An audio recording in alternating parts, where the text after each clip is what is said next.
திருமாவளவன் அவர்கள் போட்டியிடும்போது 7 தொகுதியில் பிரச்சாரம் பண்ணணும்னு தெரியாதா? அவர் சந்திக்கிற முதல் தேர்தலா? அவர் விஜயா இப்போ தான் தாவேக்க ஆரம்பிச்சிருக்கிறாரா? ஃபஸ்ட்டு தேர்தலில் நான் பண்ணுறேன், நாமினேஷனில் 2 விஷயம் விட்டேன், ஸோ அஃபிடவிட்டில் 2 விஷயம் புதுசாக கொடுக்குறேன்னு அவர் பண்ணுறார். விஜய்க்கு குளறுபடி நடக்குது பார்க்குறோம். அது இன்னும் முதல் முறையாக தேர்தல் சந்திக்கிறாரு. அப்போ அதெல்லாம் புரிஞ்சுக்கிறோம் நம்ம. திருமாவளவன் சந்திக்கிற முதல் தேர்தலா? அவர் எவ்வளோ எக்ஸ்பீரியன்ஸ்னால அப்போ 8 தொகுதியில் நிற்கும்போது நாம் ஒரு தொகுதியில் என்ன பார்த்தா 7 தொகுதி யார் பிரச்சாரம் பண்ணணும்னு அவருக்கு தெரியாதா? Sitting Lok Sabha MP. அப்போ நம்ம ராஜினாமா பண்ணிட்டு வர வேண்டியது தெரியாதா? அதுக்கு ஒரு இடைத்தேர்தல் நடத்த வேண்டியது தெரியாது. எல்லாமே தெரியும். தெரிஞ்சு தான் அது ஒர்க் பண்ணார். அது ரிவர்ஸ் அடித்தது.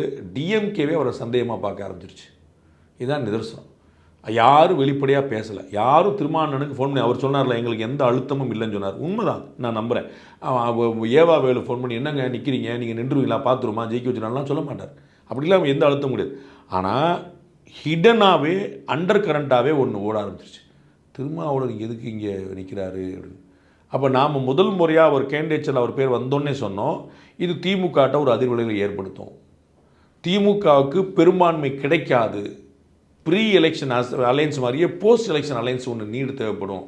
அப்போ நம்முடைய எம்எல்ஏக்கள் எத்தனையோ 2, 3, 4 எத்தனையாக இருந்தாலும் அதில் நம்முடைய லீடர்ஷிப் அங்கே இருக்கணும். இல்லாட்டி வேறு மாதிரி பிரிஞ்சு சிதைஞ்சு போகிறதுக்கான ஒரு ஆபத்து அப்படின்னு திருமாவளவன் நினைக்கிறது தான் அங்கே போட்டிடுறதுக்கே காரணம்னு நம்ம சொல்லியிருக்கோம்.